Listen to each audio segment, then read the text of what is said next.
In this module, we are learning about our water resources for Class 4.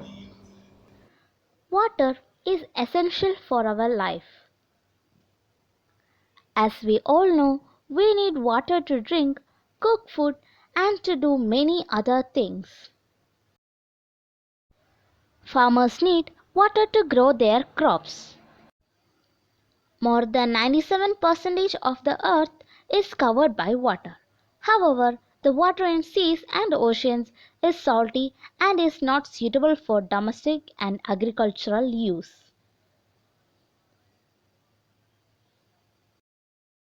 Less than 3% of water on earth is fresh water. The sources of fresh water are rain, rivers, snow, and underground water. The Koleru Lake in Andhra Pradesh is one of the largest freshwater bodies in India. The main source of fresh water is rain. However, rainfall is not uniform throughout India.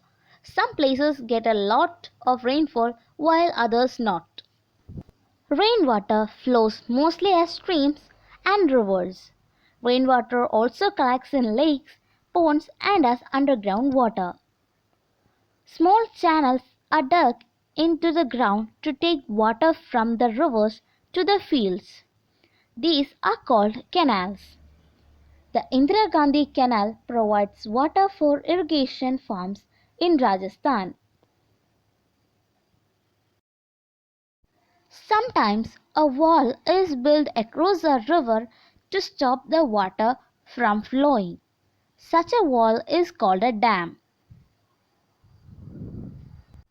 These walls have special gates called sluice gates. They can be opened and closed to control the flow of water. Water is stored in a reservoir behind the dam. In a dam, water is made to fall from a great height. The force of falling water is used to generate electricity. This type of electricity is called hydroelectricity or tidal power. A dam is also used to control floods. That is why they are often called multi-purpose projects. Let us talk about some. Bhangra Nangal Dam. It is built on the Satluj River and it is one of the highest dams in India. Damodar Valley Project.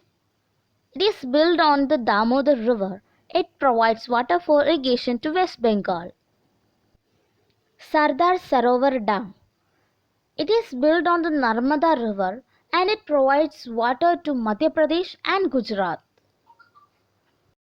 Hirakud Dam. It is built on Mahanadi River in Odisha. It is the longest dam in India. Nagarjuna Sagar Dam. It is built on the Krishna River on the border of Andhra Pradesh and Telangana. Whoa, it was a lot.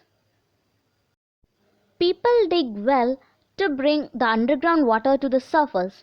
The water is drawn out using a water wheel, which is also known as a Persian wheel. Deep bores are dug using machines. Tubes are sunk in these bores. Water is brought up using an electric pump. Such wells are called tube wells. Hand pumps are used in villages to take out underground water. Water from rain can be stored for later use. This is called rainwater harvesting. Now that's all for today. I hope that you enjoyed our classes and videos very much. Like, share and subscribe, and thanks for everyone who watched it.